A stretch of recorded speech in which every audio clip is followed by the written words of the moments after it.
Jaye Dr. Ken Chapman Kigozi naye mukyala we Lynn Nampijja.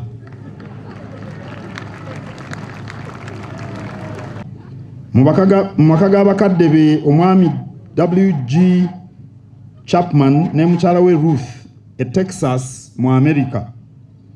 Taata we yali injiniya ate nnyina yali musomesa. Dr. Chapman musawo w'amannyo omukugu ennyo mu ddwaliro ery'Emmengo. Amaze emyaka 40 mu Uganda ng'ajjanjaba abantu ba Uganda mu kwewaayo n'okwagala okuyitirivu. Mu kujja kuno Dr. Chapman yajjanga mu Minsane era ebbanga lyonna akoledde mu ddwaliro ly'Emmengo.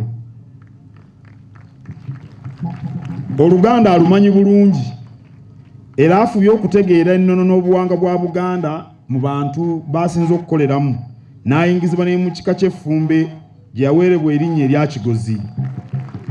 Azze ne mukyala we Lynn Chapman Nampijja Yewante. Ssaabasajja Kabaka yasiimye okuwa Dr. Ken Chapman Kigozi. Tumukubireko mu ngalo.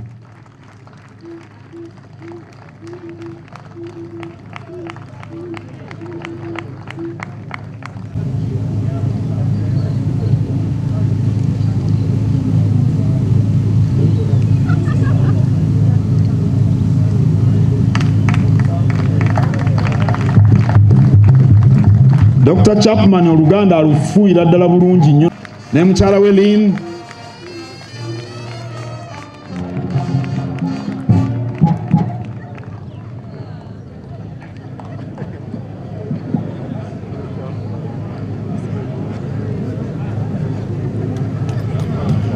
Endo mungi nnyo sirikisuubira sikifunangako era sirina kumpi ebigambo kinkwatako mu mutima okufuna ekirabo ekyomuwendo okuva mu king mu kabaka wa Buganda.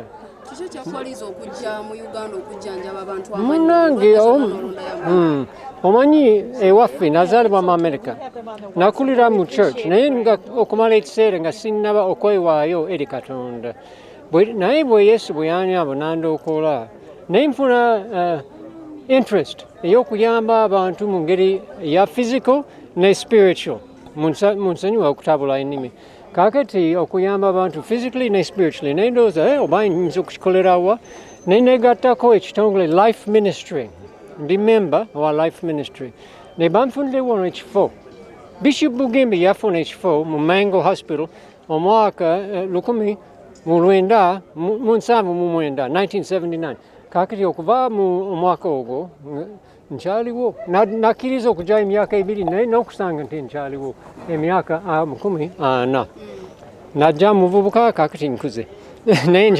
nkyaweriza era neeyagala era nsiimye nnyo amannyo kwegamba abantu abaana Uganda bangi balina amannyo amalungi kasita tebalya nnyo obuntu obubomerera naye ennaku zino abavubuka abamu batandise okulya nnyo sweets biscuits cakes kaakati batandika okufuna ebituli n'ebizibu ebirala naye tugezaako okujjanjaba nga bwe tusobola. Mu maaso tobuuka makyo tobuuka madaala wabula genda limu ku limu gwe tofaayo bali abantu abalala public eyo eba eraba abantu bo balaba byokola era mukyo mwe bajja ogamba nti gundi yasaanye okuba kino gundi ate toterebuka kakati nange bwe ntyo bwemba nkulembeza Katonda oyo gwe nkulembeza gwe nkolera kino nakiri ate abantu bange abantu ababulijjo bagamba nti amunnaffe webalekole nga kati Ssaabasajja benengeri naye gyansiimye mu abantu enkumu bwe batyo olaba nga kyamuwendo kyakitiibwa nnyo era omuzungu kyagamba nti humbled omuzungu bwagamba bwatyo kwega mpulira ekitiibwa kyamaanyi nnyo kyenfunye. Ali bweru wa Uganda bamujjanjaba atumye Hajat ndowooza kutera muyita Maama Musa ajja amukiikirire ku nsonga eno mu kulukusa bitungotungo Okitoba mu 1953 bakadde be ye Haji Ali Kibirige n'omukyala Mariam Nayiga Matanga Buddu yeddira Ngeye maama wa Ngabi yasomera mu Matanga Umeya Ntanda Umeya Butambala ne Matanga Primary School e Buddu. Haji Ibrahim Muwanga Kibirige amaze kumpi emyaka 50 nga yeerandiza yekka mu by'obusuubuzi.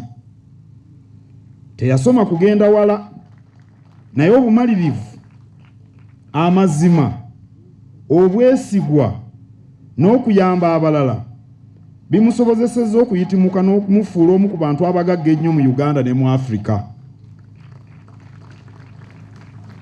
Haji Ibrahim Muwanga Kibirige yawubwa n'ekitiibwa eky'obwa dokita olw'okumusima emirimu gye.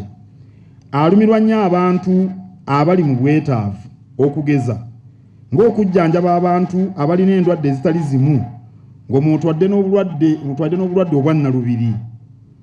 Aweerera abaana abataliikaaya bayamba. Akwata abantu bannyo ku mukono basobole okwekulaakulanya. Yatandikawo n'ekibiina ekirwanyisa obulwadde buli bwe mbagambye obwa nnalubiri. Haji Ibrahim Muwanga Kibirige ayagala nnyo kabaka we. Era yeetabye butereevu mu lugendo lw'okuzza Buganda ku ntikko ebbanga lye lyonna. Ssaabasajja Kabaka yasiimye okuwa Haji Ibrahim Muwanga Kibirige ejjinja ery'omuwendo. Tumukubireko mu ngalo nga bwe tusituka kubanga Omutanda naye asituse.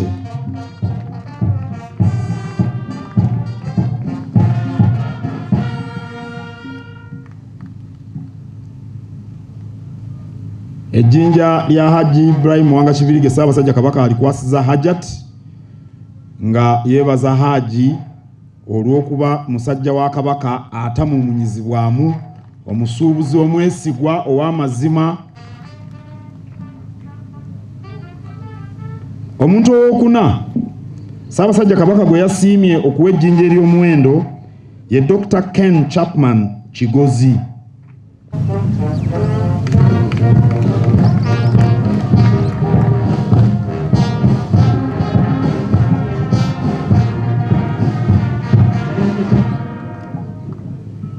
Mwami Joseph William Kiwanuka biri mumaka g'abakadde be Daudi Bukenya Bakumpe n'omukyala Tolofina Nakku Ebugonga Entebbe mu Busiro. Omwami Joseph William Kiwanuka kojjange yeddira Ngabi era omutaka Nsambo wa Kasolyo ow'Engabi kyavudde amuwerekerako. Omwami Joseph William Kiwanuka y'omu ku baatandika kampuni ya Yinsuwa eya Swiko ng'ali wamu n'omugenzi w'ekitiibwa John Sebaana Kizito.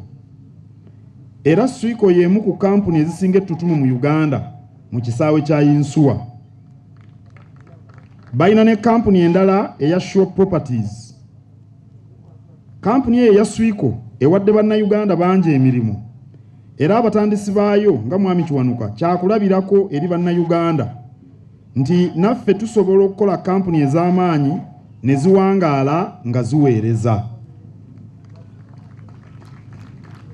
Ng'oggyeko kampuni eya Swiko, Mwami Kiwanuka aliko emirimu emirala egy'enjawulo gy'azeenyigiramu mu bitongole ebiwerako nga mu St. John's Ambulance, mu Lions Club, mu Kiise ku boodi ya YMCA era nga y'omu ku batandisi ba Uganda Martyrs University Enkozi. Mwami Kiwanuka awagira nnyo enteekateeka z'Obwakabaka ate oluusi ng'azivujjirira ng'ayita mu kampuni ya Swiko wamu n'okutuukiriza obuvunaanyizibwa obutali bumu obuba bumuweereddwa. Omwami Joseph William Kiwanuka mu Kiise mu kibiina ky'olulimi Oluganda alina obuvunaanyizibwa mu kika kye eky'Engabi era nabwo abutuukiriza bulungi.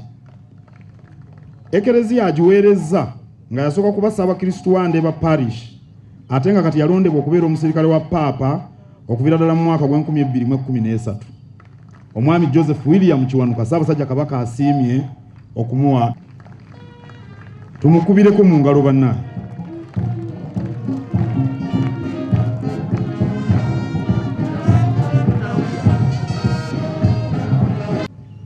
Mwami Joseph William Kiwanuka ejjinja ery'omuwendo nga amusiima ku mazaalibwa ge.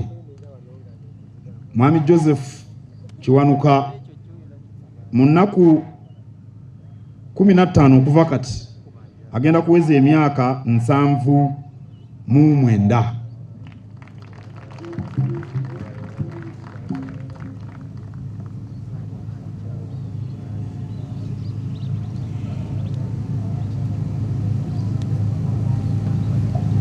Yoga kojjange, yoga nnyo.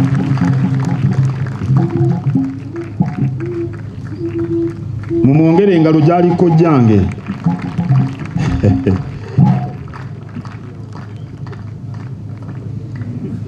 Ku mukolo guno ogw'olwaleero nga tujaguza amazaalibwa g'Omuteregga, nnyinimu yasiimye